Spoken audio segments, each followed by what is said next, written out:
안녕하세요. 3월 27일 이슈이스타 시작합니다. 트럼프 전 대통령에 대한 맨하튼 지검의 기소 사태가 그냥 정치 쇼로 끝날 가능성이 점점 높아지고 있습니다. 정치권과 법조계에서 해당 사건을 갖고 맨하튼 지검이 전직 대통령을 선거자금법 위반 운운하며 기소하는 게 불가능하며 해봤자 재판 당국에 의해 기각될 가능성이 100%라는 겁니다. 대통령은 지난 주말 브렉 검사가 이미 사건을 취하했다고 밝혔는데요. 좌파 매체인 뉴욕타임스마저 기고문을 통해 기소 자체가 심각한 법률적 오류이자 불가능하다는 칼럼을 게재했습니다. 우선 맨하튼 지검은 어찌됐든 빠르면 오늘 혹은 이번 주 초에 연기된 대배심을 재소집해 기소를 위한 최종 작업에 돌입할 것으로 보입니다. 하지만 대통령이 지난주 텍사스 웨이코에서 행한 유세 이후 기자들에게 브렉 검사장이 이미 사건을 드랍, 즉 취하한 것 같다. 가짜 사건이고 파봤자 나온 것이 아무것도 없었을 것이라고 밝혔습니다. 이를 뒷받침하는 좌파 매체 뉴욕타임스 칼럼을 살펴보겠습니다.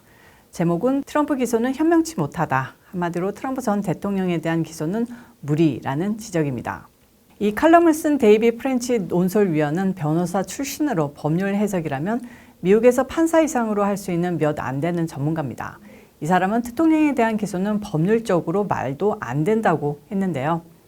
일단 대통령이 지난 2016년 대선 직전 트럼프 전 대통령과 성관계를 가졌다고 주장한 포르노 배우 출신 스토미 데니얼스에게 입막음을 조건으로 13만 달러를 지급했다는 주장 자체가 사실일 것으로 판단한다는 전제로 칼럼을 진행했습니다.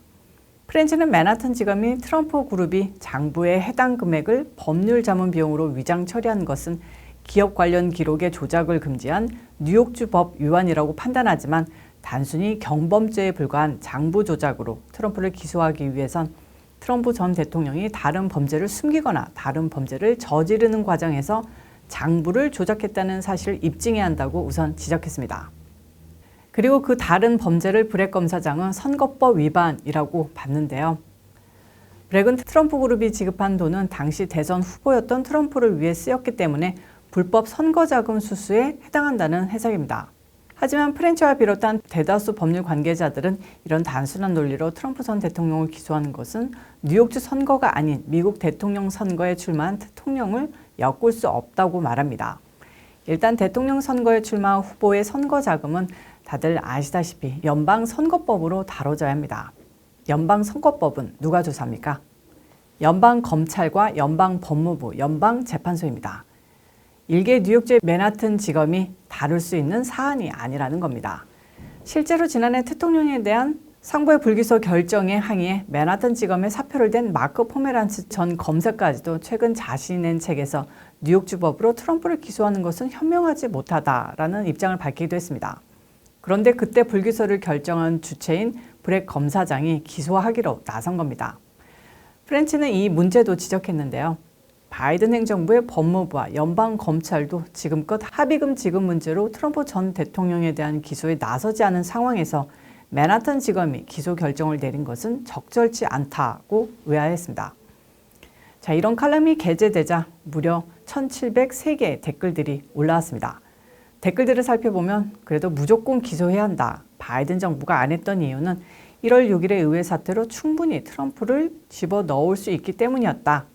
그런 폭력적인 인간 하나 감방 보내는 것이 이렇게 힘든 것이냐 등등 가지각색인데요.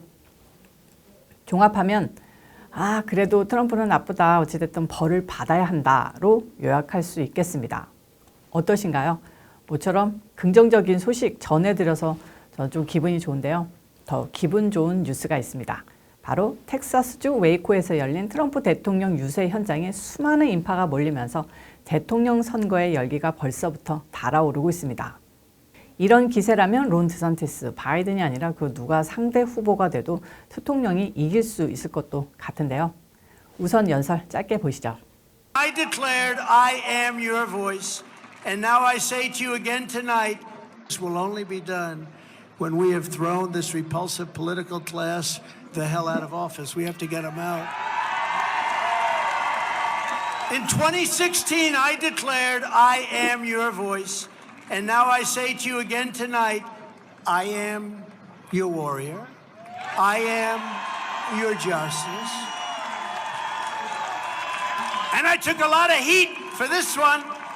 But I only mean it in the proper way for those who have been wronged and betrayed, of which there are many people out there that have been wronged and betrayed. I am your retribution. We will take care of it. We will take care of it. You could take the 5 worst presidents in American history and put them all together, and they would not have done the damage that Joe Biden has done to our nation in just 2.5 short years. What they've done to our nation, just think of it, what they've done to our nation. The stakes of this election could not be more clear. Either we surrender to the demonic forces abolishing and demolishing and happily doing so our country, or we defeat them in a landslide on November 5th, 2024.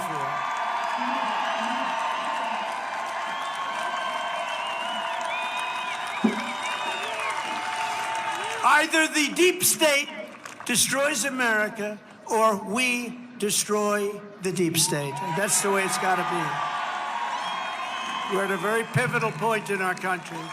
Either we descend into a lawless abyss of open borders, rampant killings, super hyperinflation, which is what we have right now and not coming down, and festering corruption, or we evict Joe Biden and the Democrats from the White House and we make America great again. 이날 웨이코 지역 공항에 마련된 특별 행사장에 몰린 수만 명의 지지자들은 트럼프 전 대통령이야말로 지난 대선의 진정한 승자이고 2024년 땡땡된 결과를 바로 잡아 다시 백악관을 탈환해야 한다고 목소리를 높였습니다. 이날 유세는 2024년 대선 캠페인의 출정식과 같은 성격이었는데요. 참석자들은 미국 보수 우파의 중심지인 텍사스에서도 가장 한가운데 위치한 웨이코야말로 대통령의 대선 출정식의 안성맞춤인 곳이라고 외쳤습니다. 예수님은 나의 주, 트럼프는 나의 대통령이라고 적힌 티셔츠를 입은 한 지지자는 우리들은 바이든 정권에 참지 못할 정도로 열받은 상태라면서 배신자 조를 끌어내릴 사람은 트럼프 대통령일 뿐이다 라고 외쳤습니다. 히스패닉 지지자들도 눈에 띄게 많았는데요.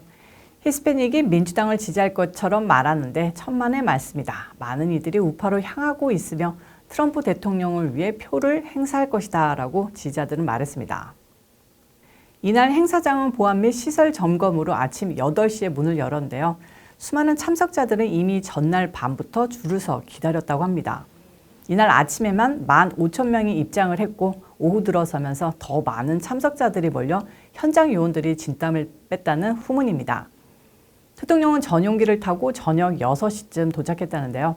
연설은 7시 넘어서 시작됐다고 합니다. 꼬박 12시간 이상을 기다리며 지쳤던 일부 지지자들은 대통령 연설은 못 듣지만 지지 유세를 본 것만으로도 만족한다고 행사장을 떠나기도 했습니다. 미국의 유세장, 주인공이 나오기까지 너무 많은 찬조 연설과 기타 지지자들의 발언이 이뤄져 좀 많이 지루한 것은 사실입니다. 공화당 차원에서 이런 건 좀 고쳤으면 하는 바람입니다. 자, 대통령이 연설에서 맨하튼 지검과 바이든 정권의 이중성을 통렬히 비판했습니다. 정치 탄압과 정적 제거만에 모든 에너지를 쏟아붓는 민주당 정권이 악랄한 소련의 스탈린 정권과 뭐가 다르냐, KGB의 형태와 뭐가 다르냐는 비판이자 조롱이었습니다. 이들에게 빼앗긴 정권을 되찾고 미국을 혁신시키는 것이야말로 미국을 지키는 유일한 길이라고 했습니다. 민주당의 세뇌와 소셜미디어, 엘리트에 대한 좌파 사상 교육을 통해 뇌가 굳어버린 젊은이들에게는 미래가 없다. 이들을 구해내기 위해서라도 백악관을 되찾아야 한다고도 역설했습니다. 아무튼 좌파 매체들도 이날 행세를 유심히 살펴봤나 본데요. 뉴욕타임스는 사설을 통해 이번 유세를 통해 지난 트럼프의 그것과 명확히 다른 한 가지를 느낄 수 있었다. 그건 바로 트럼프가 우파로 움직이는 것이 아니라 마가의 이념이 우파 군중들을 요동치게 만들고 있는 것이라고 정리했습니다. 정말 이번 대선은 마가의 중심에 선 트럼프 전 대통령보다 더욱 강렬하게 바이든 정권의 심판을 위해 우파 국민들 모두가 전진을 외치는 형국이라고 보는 게 더 옳은 것 같습니다. 월요일 수다는 여기까지입니다. 저는 또 K나우 뉴스에서 또 뵙겠습니다. 간혹 발음을 지적해 주시는 분들이 계신데 지적 감사하고요. 좀 더 분발하도록 하겠습니다. 제가 전문 아나운서가 아니라는 점 감안하고 시청해 주시면 감사하겠습니다. 저는 또 다음 영상에서 찾아오도록 하겠습니다. 감사합니다.